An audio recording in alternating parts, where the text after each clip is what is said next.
Ma femme a flirté avec un mec de Tinder devant moi pour me rendre jaloux, alors je le lui ai laissé et j'ai demandé le divorce. Moi, 32H, je n'aurais jamais pensé être ce type qui viendrait sur Reddit avec une histoire comme celle-ci, mais je suppose que la vie a une façon de vous rendre humble quand vous vous y attendez le moins. Ma femme, Amber, 29F, et moi sommes ensemble depuis 6 ans, mariés depuis 4. Quand nous nous sommes rencontrés, j'ai été instantanément attiré par sa confiance en elle. Elle était le genre de femme qui illuminait une pièce, vive, drôle, le genre de personne qui savait toujours quoi dire au bon moment. À l'époque, je pensais qu'elle était la meilleure chose qui me soit jamais arrivée. Avec le recul, je réalise maintenant que j'ai confondu la toxicité avec la passion. Les premiers signes étaient là. Des petites choses, comme la façon dont elle plaisantait sur le fait que je n'étais pas aussi en forme que ses ex, ou qu'elle pouvait avoir n'importe quel homme si elle essayait. J'en riais, pensant qu'elle était enjouée ou qu'elle me taquinait simplement. Mais lentement, les plaisanteries sont devenues des pics, et les pics ont commencé à faire de plus en plus mal. Je ne suis pas du genre jaloux. Je n'ai jamais été peu sûr de moi dans mes relations. Je crois en la confiance et en la liberté à accorder à son partenaire. Amber, cependant, semblait aimer tester cette confiance. Elle postait constamment des selfies dans des tenues révélatrices avec des légendes comme « Je me sens mignonne »,« Je supprimerai peut-être plus tard », émoticône, clin d'œil. Puis se délectait de la mer de commentaires assoiffés. Chaque fois que j'en parlais, elle levait les yeux au ciel et disait « Ne sois pas si peu sûr de toi, ce n'est que Instagram ». Il y a environ 1 an, les choses ont commencé à empirer. On se disputait pour des bêtises. Je rentrais du travail pour la trouver déjà à son 2e verre de vin, faisant défiler son téléphone, m'ignorant complètement. Quand je lui demandais comment s'était passée sa journée, elle répondait par un « bien » glacial et retournait à n'importe quel TikTok qu'elle regardait. Nous avons arrêté de faire l'amour. Elle a arrêté de me toucher. Je me sentais plus comme un colocataire que comme un mari. Puis, il y a 3 mois, j'ai remarqué qu'elle était particulièrement enjouée avec son téléphone, tournant toujours l'écran loin de moi. Elle l'emmenait dans la salle de bain, et la nuit, j'entendais le faible son des notifications. Quand je me tournais pour regarder, elle le retournait rapidement. Je lui ai demandé directement si elle parlait à quelqu'un d'autre. Elle a dit « Tu es paranoïaque, grandis un peu ». Mais le pire est arrivé il y a 2 semaines. Elle m'a dit qu'elle allait à une soirée entre filles, ce que j'ai encouragé. Honnêtement, je voulais qu'elle ait son espace.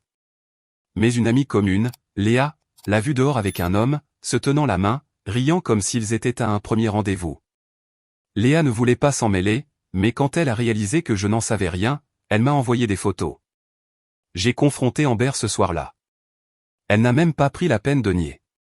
Elle m'a juste regardé dans les yeux et a dit « Peut-être que si tu me donnais une raison de rester intéressé, je n'aurais pas à chercher ailleurs. » Ça a brisé quelque chose en moi. Je n'ai pas crié, je n'ai pas pleuré. Je me suis juste renfermé. J'ai réalisé que j'en avais fini de courir après quelqu'un qui prenait clairement plaisir à me faire du mal. Mais la goutte d'eau qui a fait déborder le vase, c'était vendredi dernier. Elle a dit qu'elle voulait arranger les choses et a suggéré un dîner en amoureux. J'ai accepté. Peut-être qu'une partie de moi espérait encore qu'on puisse réparer ça. Jusqu'à ce que nous arrivions au restaurant. Au milieu du dîner, elle a dit « Eh, j'ai invité un ami avec qui je discute, je pense que vous devriez vous rencontrer. » Confus, j'ai levé les yeux et j'ai vu entrer le même type que sur les photos. Le mec de Tinder. Elle l'avait invité à notre dîner. Elle a souri d'un air suffisant et a dit « C'est juste un ami, ne sois pas jaloux. » Elle a ensuite commencé à flirter avec lui, juste devant moi, lui touchant le bras, gloussant, faisant des blagues à connotation sexuelle, tout en gardant un œil sur ma réaction. C'est là que j'ai compris. Elle n'essayait plus de cacher quoi que ce soit. Elle voulait que je me fâche. Elle voulait du drame. Elle se nourrissait du chaos. Et pour la première fois depuis longtemps, je ne le lui ai pas donné. J'ai juste souri et dit « Eh bien, si c'est ton genre, fonce. » Elle a cligné des yeux. « Quoi ?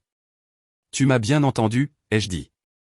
Tu le veux clairement plus que moi, alors sois avec lui. » Puis je me suis levé, j'ai payé l'addition, j'ai regardé le type, qui semblait maintenant très mal à l'aise, et j'ai dit « Bonne chance, mec.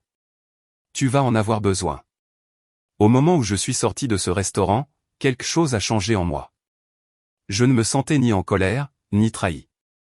Je me sentais libre. Je suis allé directement dans un dîner ouvert 24h24, j'ai commandé un café et je suis resté assis en silence pendant près de 2 heures. Mon téléphone a vibré plusieurs fois. Amber, bien sûr. Quelques messages comme « Sérieusement » et « Tu es tellement théâtral ». Pas d'excuses, pas de remords. Juste cette même énergie passive-agressive dont elle m'avait nourri pendant des années. Je l'ai ignorée. Quand je suis finalement rentré à la maison était sombre. Elle n'était pas encore rentrée. Je suis allé dans la chambre, j'ai fait un sac de voyage, j'ai pris quelques documents importants et je suis parti. Je n'ai pas claqué la porte ni laissé une note dramatique. Je suis juste parti. Le lendemain, je me suis enregistré dans un hôtel et j'ai appelé un avocat. C'est à ce moment-là que j'ai accepté que ce n'était pas récupérable. J'avais passé les dernières années à me convaincre que la toxicité dans notre relation n'était qu'une mauvaise passe. J'avais trouvé des excuses pour elle, son traumatisme d'enfance, son stress, son anxiété. Mais quelque part en cours de route, j'avais oublié que j'avais aussi le droit d'avoir la paix. 2 jours plus tard, Amber m'a appelé. Pas pour s'excuser, bien sûr, mais pour demander « Et maintenant ? Tu t'en vas comme ça ?» Je lui ai dit que je demandais le divorce. Elle est restée silencieuse un moment, puis s'est mise à rire. Rire comme si c'était une sorte de blague. « Tu n'es pas sérieux ?» a-t-elle dit. Pour un dîner, pour une blague. Ce n'était pas une blague, ai-je dit. Tu me manques de respect depuis des mois. Ce n'était que la dernière poussée. Waouh, tu vas vraiment tout jeter en l'air à cause de ton ego blessé. Non, lui ai-je dit. C'est toi qui as tout jeté. Je m'éloigne juste enfin de l'incendie. C'est là que la colère est montée en elle. Elle m'a hurlé dessus au téléphone, m'a traité de faible, a dit que je ne pouvais pas gérer une vraie femme, m'a accusé d'être émotionnellement indisponible. C'était comme toutes les années de toxicité condensées en un seul appel téléphonique. J'ai raccroché après ça. Je suis passé en mode sans contact complet. J'ai dit à mon avocat de tout gérer. Je l'ai bloqué sur les réseaux sociaux, j'ai changé mes mots de passe et j'ai coupé les ponts avec les amis communs qui essayaient de servir de médiateurs. J'en avais fini d'être le sac de frappe émotionnel. Mais le comble, c'est qu'environ une semaine après la séparation, j'ai reçu un message du mec de Tinder. Je suppose qu'Amber ne s'attendait pas à ce que je parte si facilement, et quand je l'ai fait, elle a commencé à essayer de s'accrocher à lui. Selon son message, elle harcelait son téléphone, se présentait à son travail, agissant comme s'ils étaient soudainement dans une grande histoire d'amour. Il m'a dit, et je cite, « Mec, je ne savais pas qu'elle était mariée, je pensais que tu étais déjà son ex. » Elle a dit que tu n'étais qu'un loser contrôlant dont elle essayait de se débarrasser. Je n'étais même pas surpris. C'était son mode opératoire. Manipuler, blâmer, puis jouer la victime quand les choses ne se passaient pas comme elle le voulait. Il a dit qu'il mettait fin à leur relation parce qu'elle était intense et émotionnellement instable. Je lui ai souhaité bonne chance, pauvre gars. Pendant ce temps, Amber continuait d'essayer de me contacter via différents numéros et emails. D'abord, c'était de la colère, puis du désespoir, puis elle a essayé la carte de la culpabilité, « Tu me manques, on peut arranger ça, tu es en train de tout gâcher. » Je n'ai pas répondu. Pour une fois dans ma vie, je ne réagissais pas émotionnellement. Je n'essayais pas de m'expliquer. Je n'essayais pas de réparer quelqu'un qui ne voulait clairement pas être réparé. J'ai juste laissé le silence parler. Et il était assourdissant. 2 semaines après avoir demandé le divorce, quelque chose d'étrange s'est produit. J'ai commencé à mieux dormir. Plus de tension dans ma poitrine. Plus besoin de marcher sur des œufs dans ma propre maison. Plus besoin de me demander à qui elle envoyait des SMS ou de quelle humeur elle serait quand je franchirais la porte. C'était comme si je pouvais enfin respirer pour la première fois depuis des années. C'est incroyable à quel point la paix peut sembler silencieuse quand on a vécu si longtemps dans le chaos. Amber n'a pas bien pris le silence.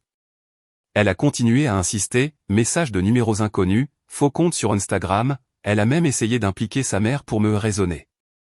Sa mère, qui m'avait dit un jour que les sautes d'humeur d'Amber faisaient simplement partie d'être une femme passionnée. La passion, ce n'est pas de la violence psychologique. Ce n'est pas du gaslighting. Ce n'est pas coucher avec d'autres personnes pour obtenir une réaction. Et ce n'est certainement pas inviter votre amant à dîner comme si c'était une émission de télé-réalité tordue. Mais c'est de ça qu'Amber se nourrissait, le drame. Et quand j'ai arrêté de le nourrir, elle a commencé à s'effondrer. Environ un mois après la séparation, elle s'est présentée à mon travail. Elle est juste entrée dans le parking et a attendu près de ma voiture. Je l'ai ignorée, je suis monté dans ma voiture et je suis parti. Elle m'a appelé plus tard en hurlant, « Tu ne veux même plus me parler maintenant ?» Après 6 ans. Je n'ai pas répondu. Quelques jours après, elle m'a envoyé un long email. C'était le cycle habituel, blâme, pitié, culpabilité, et enfin, des excuses creuses sur le fait qu'elle n'était pas dans un bon état mental et qu'elle n'avait flirté avec ce type que pour ressentir quelque chose à nouveau. Elle a prétendu qu'elle essayait juste de me réveiller, comme si j'avais été dans le coma et non en train de souffrir de son comportement toxique depuis 4 ans. Elle a dit que j'étais froid, sans cœur et que j'allais trop loin. Trop loin. Tu invites un mec que tu as rencontré sur Tinder à notre dîner de réconciliation, tu flirtes avec lui devant moi, et c'est moi le méchant parce que j'ai décidé de ne plus jouer à tes jeux tordus? Ouais, d'accord. Je n'ai pas répondu. J'ai transféré l'email à mon avocat et j'ai continué ma vie. Avance rapide jusqu'à aujourd'hui. Le divorce est finalisé. J'ai gardé la voiture, fait retirer mon nom de l'hypothèque, Dieu merci, et j'ai pris la plupart des économies parce que je pouvais prouver l'infidélité émotionnelle grâce à des messages et des photos. Elle a essayé de se battre, mais même ses propres textos se sont retournés contre elle. Elle avait écrit une fois au mec de Tinder, « Il est ennuyeux.